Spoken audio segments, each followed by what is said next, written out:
Once upon a time, we were all in a small spot. Everything that made us up was in a very small place. Everyone you've ever seen, loved ones, hated, we've all been stuck at this point once.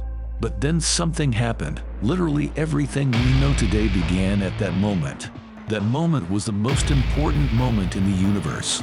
It was one of the most mysterious moments that we did not know what happened before.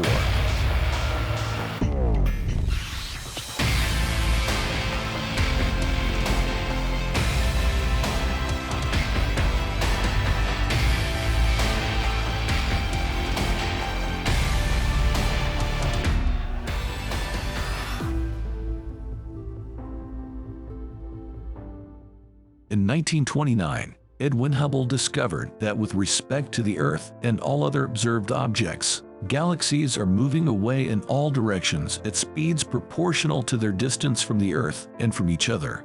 This information was like a key for us to understand the mystery door of the universe. But man's effort to understand the universe is not limited to the last century. It has thousands of years of history. According to the famous Greek philosopher Aristotle, the world was in the middle of the universe and existed from eternity. This world-centered view of his was accepted in the scientific world for a long time.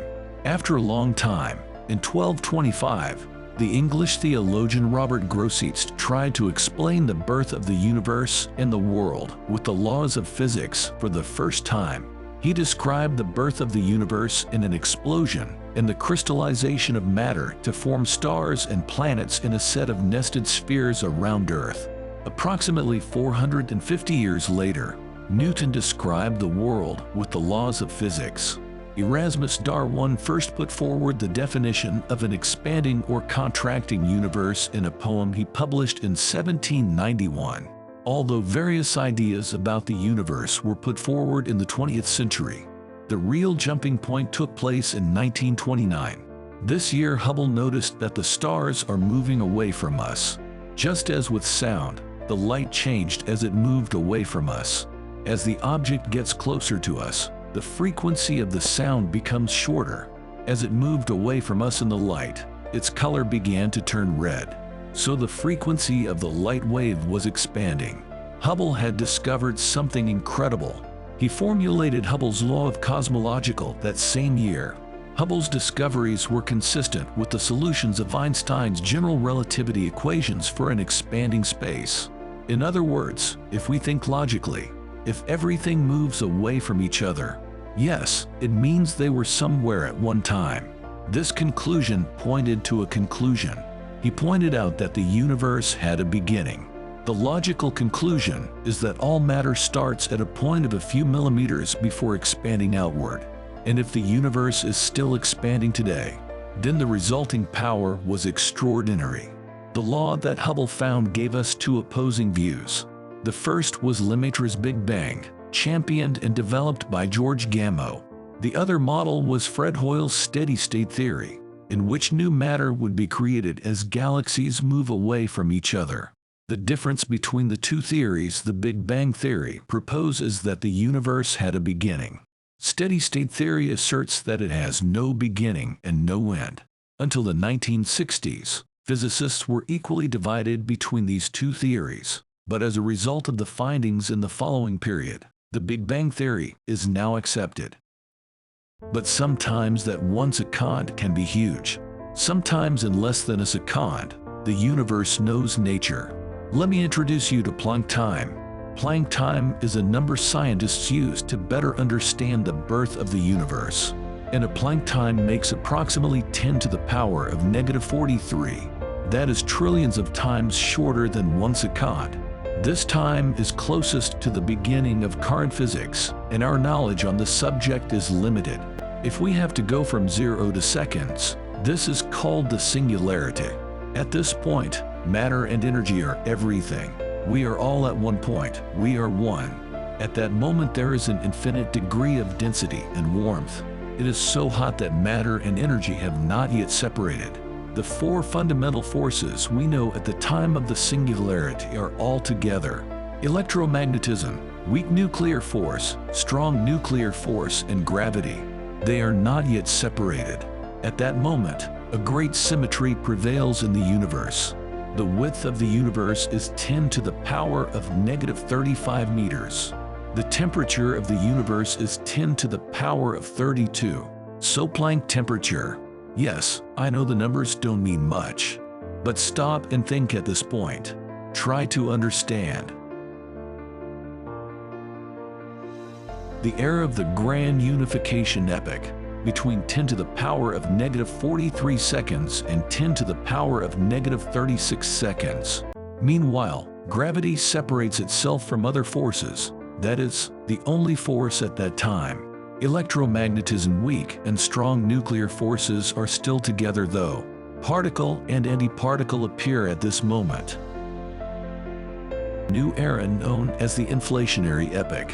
This period ranges from 10 to the power of -36 to 10 to the power of -32 seconds. This is the phase in which the universe, known as the exponential expansion, is expanding very rapidly. It begins with the separation of the strong nuclear force from other forces. After this separation, the expansion we mentioned begins, and the universe expands at least 10 to the power of 26 times, up to 10 centimeters.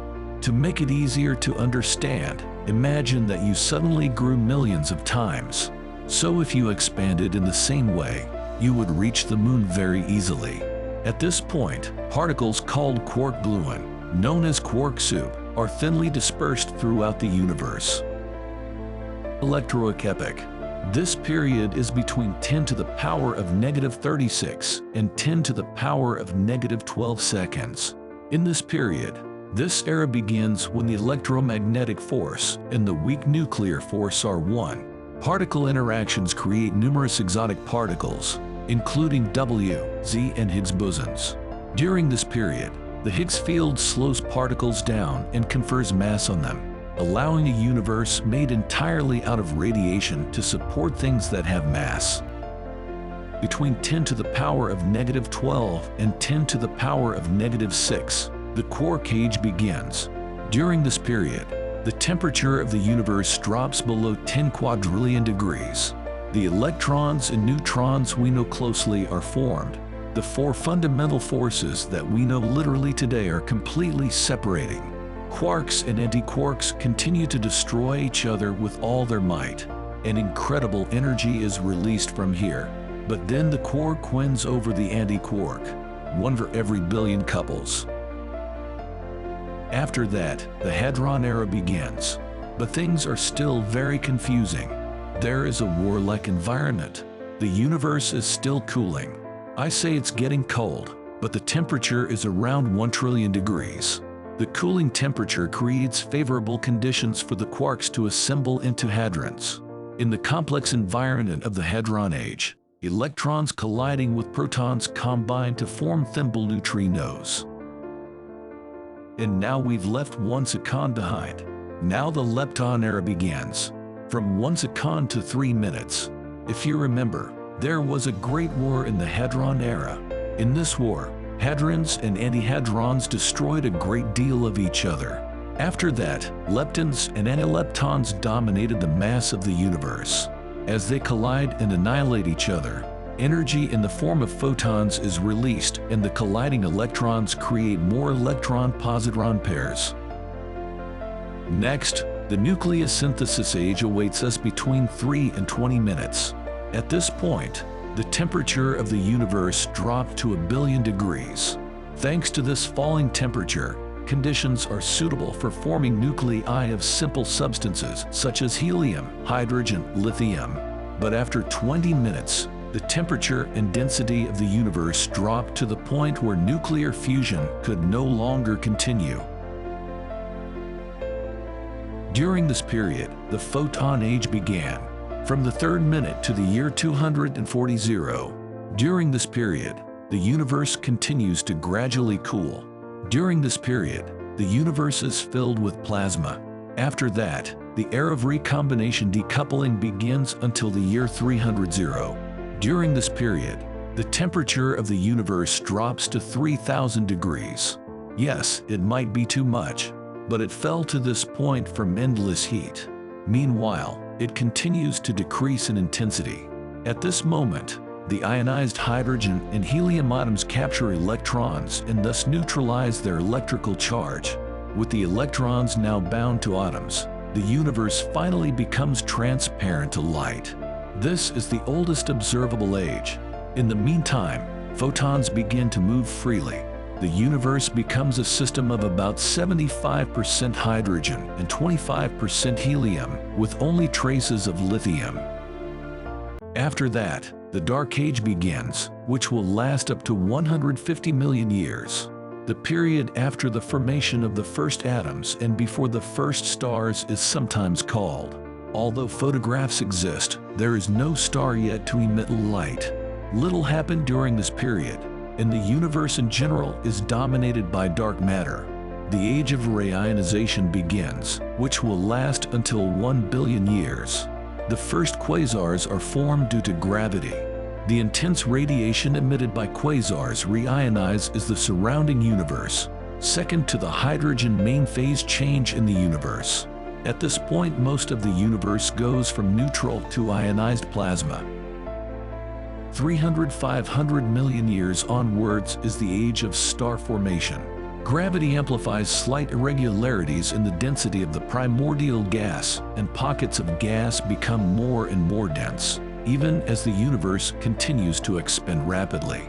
These tiny, dense clouds of cosmic gas begin to collapse under their own gravity and heat up enough to create the first stars, triggering nuclear fusion reactions between hydrogen atoms. The first stars to form were short-lived supermassive stars with a mass 100 times our Sun. Other types of stars also begin to form from material from previous star-forming rounds. Larger stars burn quickly and begin to explode in massive supernova events. Their ashes form new stars. Large volumes of matter collapse to form galaxies, and gravitational attraction pulls galaxies towards each other to form groups, clusters, and superclusters.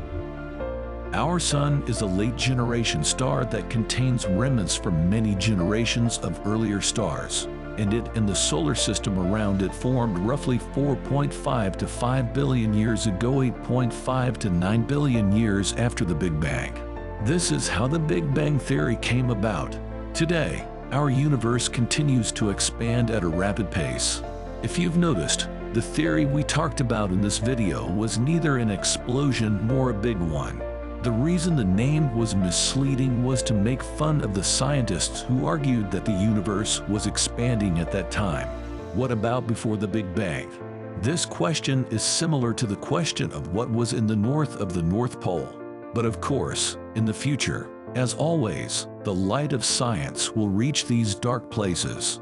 Our planet, which has the same shape as all others when viewed from afar, is the only point that was born in this complex process, and where living life has existed so far. And we who live on this planet are all stellar waste from the same place. We're a little stupid, albeit hard to admit. We have yet to discover a planet with living life other than ourselves. But we are still trying to divide ourselves into races and religions and destroy each other. And when we succeed, we will lose. I said I'll pick you up at